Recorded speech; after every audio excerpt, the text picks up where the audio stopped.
हर sportsman के अंदर ये स्पिरिट होनी चाहिए कि मेरे को उस बंदे के लिए भी देखना है कि उसको किसी भी अनफेयर मीन से मैच से बाहर नहीं करना है। एक और रूल होता है एक डेंजर जोन होता है फास्ट बॉलर का, उसमें नहीं आना होता। 3 मिनट नहीं होना चाहिए, 5 to 6 मिनट का टाइम स्लॉट देना चाहिए। रनर का रूल आना चाहिए कि मान ले कोई बंदा बहुत चोटिल और टीम को जीत की जरूरत है, उस बंदे की जरूरत है, तो रनर अलाउ कर दो आप। नमस्कार, मैं हूं तुषार और आप देख रहे हैं सौगंध टीवी। आईसीसी के अगर नियमों की बात की जाए तो 3 ऐसे नियम हैं जो काफी विवादास्पद रहे हैं, चाहे वो डकवर्थ लुईस नियम हो या फिर जो टाइम आउट अभी हाल ही में एंजेलो मैथ्यूज को कराया गया वो, और उसके अलावा एक और नियम है, और एक और नियम जो है वो मंकड़ है, उसको लेके भी काफी विवाद होता रहा है। अब इन तीनों विवादित नियमों पे हम बात करेंगे और जानेंगे कि लोगों की आम राय क्या है इन आईसीसी के नियमों को लेकर। भाई, इन तीनों नियमों में आपको क्या लगता है कि सबसे एक-एक करके बात करते हैं। सबसे पहले मंकड़ पे आपका क्या लगता है कि ये सही है, गलत है, क्या है? और मेरे हिसाब से तो बिल्कुल सही नियम है, होना चाहिए ये, लेकिन किसी बंदे को ये करना नहीं चाहिए। ये हर स्पोर्ट्समैन के अंदर ये स्पिरिट होनी चाहिए कि मेरे को उस बंदे के लिए भी देखना है कि उसको किसी भी अनफेयर मीन से मैच से बाहर नहीं करना है। उसको मैं वार्निंग दे सकता हूँ। मान लिया अगर वो बंदा आधी पिच में जा रहा है, मैं अपने एक्शन में रुक जाऊंगा, उसको वार्निंग दूंगा कि अगली बार आप निकले, अंपायर को ही बोल दूंगा ये बात कि आगे निकल रहा है, मैं इसको आउट कर दूंगा। उसको वार्निंग दे दो आप, वार्निंग दे दो कि वो अपने आप ही बाहर नहीं निकलेगा। अब पहली बारी में सीधा उसको आउट कर रहे हो, बहुत ही अनफेयर लगता है, बहुत ही अजीब लगता है। और वार्निंग दे के आउट करोगे तो भाई बिल्कुल फेयर लगेगा कि मैंने उसको 2 बार बोला है, अब भी बंदा नहीं रुक रहा तो फिर तो आउट करना बनता है। मेरे ख्याल से अभी तक एक बार भी नहीं हुआ है। जब भी वार्निंग मिलती है, एक बार एंजेलो मैथ्यूज ने एक बार आउट किया था किसी प्लेयर को, क्योंकि ट्विटर पे वो भी ट्रोल होने लगे थे कि आपने भी किसी प्लेयर को, ऑस्ट्रेलियन एक प्लेयर को इस तरीके से मंकड़ में आउट किया था। तो उनको बताया गया तो उन्होंने कहा था कि 2 बार उनको वार्निंग दी जा चुकी थी, उसके बाद तीसरी बार में हमने आउट किया। एक और रूल होता है एक डेंजर जोन होता है फास्ट बॉलर का, उसमें नहीं आना होता है उससे ही पहले, लेकिन अंपायर 2 बार वार्निंग देता है कि आप डेंजर जोन में आ रहे हो, आपका एक्शन सुधारो। है वैसे ही हमें बॉलर्स को भी वार्निंग देनी चाहिए, बैट्समैन को, कि आप आगे मत जाओ। आप मैं आपको वार्निंग दे रहा हूँ, पहली वार्निंग, दूसरी वार्निंग, उसके बाद आप जो जो करना है वो कर सकते हो। जैसे बाउंसर में एक नियम होता है कि आप इतने बाउंसर डाल सकते हो एक ओवर में, ऐसा तो उसी तरीके से इसमें भी तो हम जो आईसीसी है वो नियमों में बदलाव कर सकती है। वो 2 बार वार्निंग दे सकती है, वार्निंग के बाद तीसरे बार से ये आउट दे सकती है। ये बंदों को सिखा दो ना आप कि ना भाई, हर बॉलर को पहले वार्निंग देनी है, सीधा आउट नहीं करना। बस सीधा एक छोटा सा एडिट करना है उसमें, लॉ में, कि ना भाई पहले एक बार वो वार्निंग देना, उसके बाद अगर फिर भी निकल रहा है तो उसके बाद आउट कर सकते हो। मैन गेट तो बहुत सिंपल सी चीज है, ये करने से बहुत ठीक हो जाएगा ये। और टाइम आउट जो हुआ अभी एंजेलो मैथ्यूज जिस प्रकार से आउट किए गए, उस चीज को कैसे देखते हो, क्योंकि उसमें भी बहुत कंट्रोवर्सी हुई है। भाई देखो, ये हर बंदे का डिफरेंट ओपिनियन होगा, क्योंकि कई बार क्या होता है कि एक इंसिडेंट हुआ था, मेरे ख्याल से इमरान खान का हुआ था। इमरान खान सर 7 मिनट तक ग्राउंड पे नहीं आए थे, और अब क्या हो गया है, अब है ना एक स्पेसिफिक टाइम दे रखा है आईसीसी ने कि इस टाइम के अंदर अंदर 50 ओवर कंप्लीट करने 3 या 4 मिनट है। हाँ, वरना वो हो जाते हैं कि फील्डर्स अंदर आने लग जाते हैं और बाद में टीम को बहुत नुकसान होता है इससे। है कि फील्डर्स अंदर आ जाते हैं अगर आपने टाइम से ओवर कंप्लीट नहीं किए, तो बॉलिंग टीम में भी टेंशन रहती है कि जल्दी से कंप्लीट करना है, जल्दी से कंप्लीट करना है।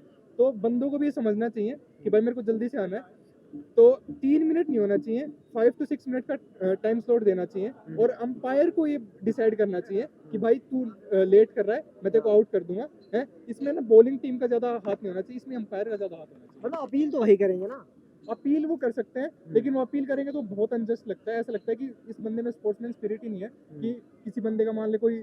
और एक और चीज है, जैसे कोई भी इंजरी होती है तो इंजरी का जो भी टाइम जाता है ना, उसको हम उस वाले टाइम में काउंट नहीं करते। तो वैसे ही एंजेलो मैथ्यूज को कुछ ना हेलमेट में दिक्कत थी, हेलमेट इनका टूटा हुआ था, तो उसको काउंट नहीं करना चाहिए था बिल्कुल भी। वो मेरे को लगा कि बिल्कुल गलत है। तो इन चीजों को अंपायर को देखना चाहिए। साकिब अल हसन ने इस पे कहा था, जो कि बांग्लादेश के कैप्टन भी है, उन्होंने कहा था कि अगर इसमें कुछ गलत है तो आईसीसी अपने नियमों में बदलाव करे। नहीं, नियमों में ये होना चाहिए कि जब अगर बदलाव करना है तो बदलाव ऐसे करो ना कि जैसे कोई भी चोटिल होता है तो उसका उस टाइम पे टाइमर रोक दिया जाता है कि ना अब काउंट नहीं होगा, अब जितनी भी इनिंग्स चलेगी उसके बाद का काउंट होगा, जब ये ठीक हो जाएगा। वैसे अगर कोई जेन्युइन दिक्कत है तो भाई उस टाइम टाइमर रोक दो। आप मान ले कोई बंदा इंजर्ड हो रखा है या किसी की क्लोथिंग में दिक्कत है, तो आप टाइमर रोक सकते हो उस टाइम पे। और एक और है डीएलएस, उसके बारे में क्या लगता है? भाई डकवर्थ लुईस तो मैं सही बता रहा हूँ, अभी काफी ठीक हो रखा है, और इस लो को ज्यादा ठीक करा ही नहीं जा सकता। मतलब आप खुद बताइए ये चीज कि आप कैसे डिसाइड करेंगे, कोई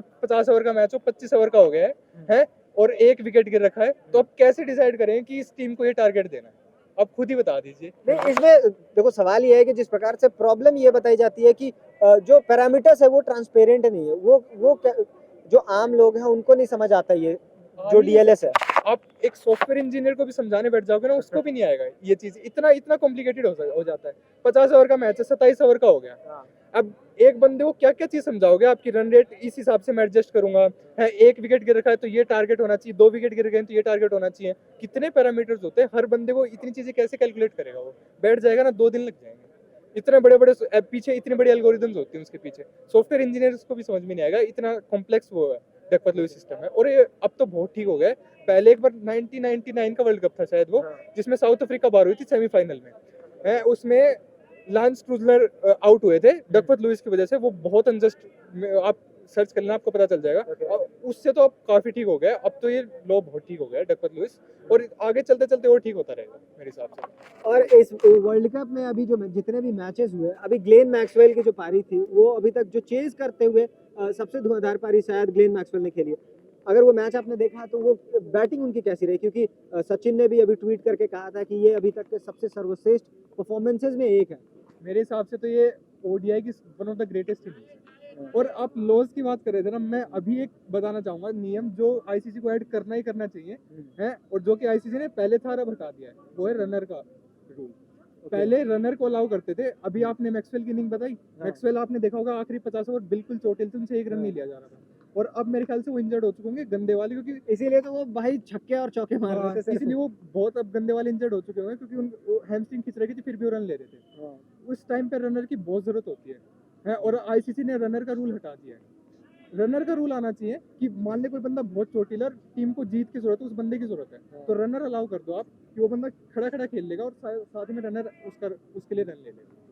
ये नियम मतलब कि क्यों बदलाव किया गया, इसके बारे में कुछ पता हो? इसके बाद क्योंकि ना इसमें लूप होल्स बन गए थे काफी ज्यादा, कि ना कोई बंदे मतलब ज्यादा थके हैं, मान ले किसी की फिटनेस ठीक नहीं, वो थक गया है, वो रनर बुला लेता था। जैसे सहवाग था, सहवाग की फिटनेस ठीक नहीं थी, रनर बुला लेता था थोड़े 50 रन बनाते ही, इसलिए हटाया गया था वो रूल। मतलब मोस्टली बिरयानी खाने वालों के रनर, पाकिस्तान वाले के रनर होते थे सारे, तो ये दिक्कत थी पहले। तो मेन दिक्कत यही है कि अंपायर्स का रोल सबसे ज्यादा जरूरी होता है इन चीजों में, कि देखे कि हाँ जेन्युइन दिक्कत है तो अलाउ करें। तो ये थी हमारी पूरी बातचीत की, जो विवादित जितने भी नियम है आईसीसी के, उस पर हमने बात की और लोगों ने अपनी राय रखी। आपको ये राय कैसी लगती है, सही है गलत है, जो भी है कमेंट करके बताएं। और ऐसी तमाम खबरों के लिए देखते रहे सौगंध टीवी। धन्यवाद। आप देख रहे हैं सौगंध टीवी, सौगंध वतन की।